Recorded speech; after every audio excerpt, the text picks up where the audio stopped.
Hey Villagers, Saturday, March 28th, we're going to go over your 45-minute workout for today. We got a fun one for you.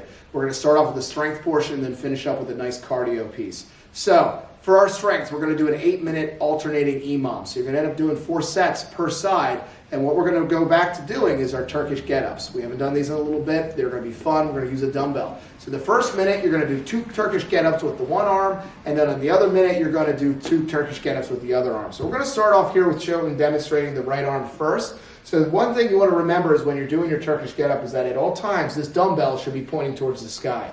We never want to let it falter or waver around what we're doing. So if that's the case, drop your weight, or even in the case of doing this, do it with just a very, very light object so we have something to focus ourselves on as we're moving through it. So she wants to have that arm straight. Knee is going to be bent on that same side of the body. The other arm is out here in a T position to her body.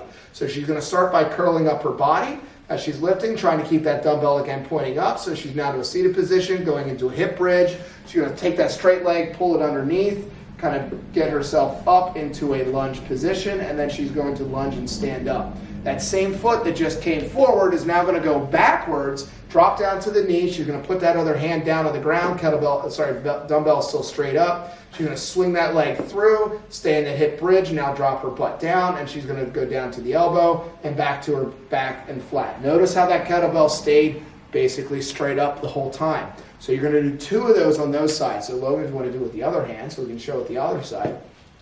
When we switch over, same straight arm, same knee is bent on that side to start. We're going to curl up again, get ourselves into a hip bridge position, take that straight leg, slide it through underneath, put your knee on that, get into almost a twisted lunge position, get to the lunge, and then standing back up. Same leg that stood up, steps back to the lunge. She's going to put her hand down, drag that leg through, come back from the hip bridge down to the ground, all the way down. So each minute you're doing 2 per side, okay, for 8 minutes straight.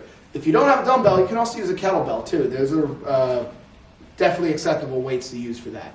Now, for our cardio piece of this is going to be a ladder going with a larger workout at the beginning, going down to the shorter for each round. So you're going to be alternating between 2 movements. You're either going to be running or rowing, and then you're going to be alternating with your alternate V-ups. So you're going to see how we're going to do. We're going to demonstrate the V-up first, and then I'll explain a little bit more of how the workout breaks out. So you have your alternating V-up. So you're really going ahead and doing a V-up, but with 1 foot. And since you're alternating, you're taking that 1 foot each time.